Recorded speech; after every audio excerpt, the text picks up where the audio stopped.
do you finish your quilts if you don't want to apply a traditional binding? Are there any options out there? Yes, as a matter of fact, today I will show you how to turn or face a quilt. I'm Andy from True Blue Quilts, a place to enjoy, experiment, and excel as we quilt. Hit that subscribe button so that you never miss a weekly episode of quilting tips, tutorials, and techniques. Gather the 3 layers, your quilt top, the batting, and the backing fabric. Lay these pieces on your cutting mat, smoothing out any wrinkles and placing the quilt top face up. Use the quilt top as the guide to trim all the layers. Use a long ruler and the rotary cutter for this step. Since we will be turning this quilt, we need to put the layers in a different order. The backing is first, right side up. Then place the quilt top face down. Make sure it is perfectly lined up with the backing. Finally, place the batting on top and smooth out any wrinkles. You can put a few safety pins through all the layers to keep everything in place. Take the quilt sandwich to your sewing machine and stitch a 1/4 to 3/8 inch seam around all 4 sides. But remember to leave a 4-inch gap on one side so we can turn everything right side out when we finish. When you are facing or turning your quilt, you need to stitch all the layers together, turn it right side out, and then you are ready to do your free motion quilting. So to do this, you start the stitching towards the bottom edge of one side. Stitch all the way around the 4 sides, but don't connect those 2 lines of stitching. You're going to stop towards the upper portion of that edge. This leaves a gap where you'll be able to turn the quilt right side out. That gap should be between 4 to 6 inches long, depending on the size of your project. Smaller projects you can turn easily with a smaller gap, whereas a larger project, a baby quilt, you'll want a good 6 inches to get all that fabric through the hole that you've created. We have finished stitching our quilt. We're ready to turn it inside out.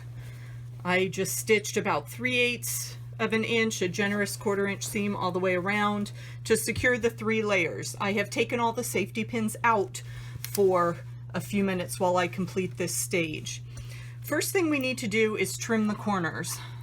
I'm going to trim right across that corner, not cutting through my stitches, but just to reduce the bulk there in the corner so I can get a nice smooth finish. Again, I'm just trimming a couple hairs away from my stitching line across the corner to reduce the bulk. This one got a little wonky, so that's not going to be noticeable once we get the whole quilt done. Make sure you haven't missed any pieces of fabric, and there I've got my 4 corners trimmed. Okay, now I want to go back and find the opening. I left about 6 inches open in my quilt, and I need to turn this right side out. So I come to an opposite corner and grab it and pull it through the opening, and then I'll reach in again to that opposite side and pull that through, and then push all the layers.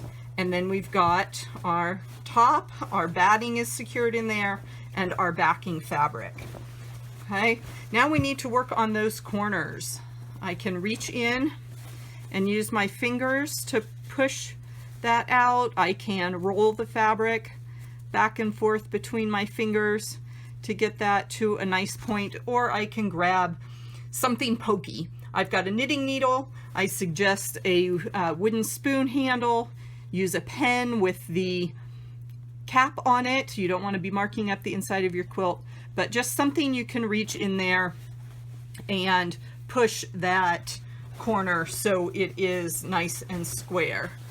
Again, on the other side, use your fingers as much as possible. You can just kind of roll the fabric back and forth there and work that point. I've got 2 more corners, so I'm going to find those and make sure they all get nice. And that one I want to use the knitting needle.